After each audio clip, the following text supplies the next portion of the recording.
A team of officers and volunteers is in St. Croix County specifically to support the department and the family of Katie Lysing.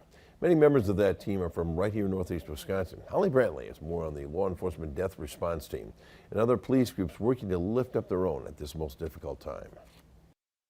Times of trauma, tragedy, and great loss. When the weight is too heavy for fellow officers to bear, Wisconsin has a special team that steps in. Trauma is trauma, and it affects law enforcement just like it does anyone else. Former Appleton Police Chief Todd Thomas is part of the Law Enforcement Death Response Team, a dedicated group of volunteers that formed in 1999 to provide support when a community loses one of their own. Most recently, Thomas was called to St. Croix County in the wake of Deputy Katie Lysing's death.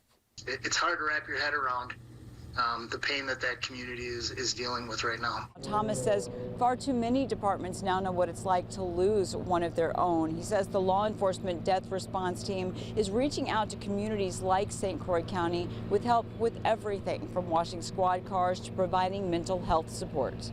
Whatever we can take off their plate gives them the time that they need to be together and to work on trying to understand what happened. The team helps with peer counseling, funeral arrangements, and even finds officers to cover shifts so the department can grieve.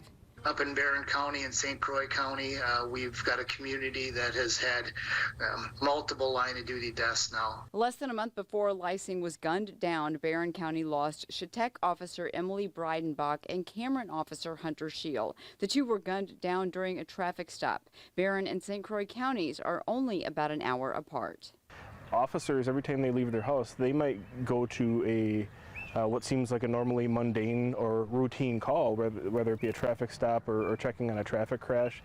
They never know who they're going to encounter. Ryan Windorf is the president of Wisconsin's Fraternal Order of Police, another group lending support to grieving communities. Along with the death of Milwaukee officer Peter Jerving, the deaths of Lysing, Breidenbach, and Scheel account for the second highest number of law enforcement deaths in the country, all by gunfire.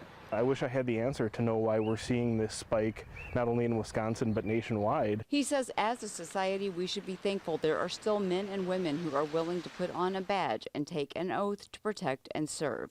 Thomas agrees. They're just like everyone else. They're not superheroes, but we expect them to be able to handle these issues and the things they see on a daily basis.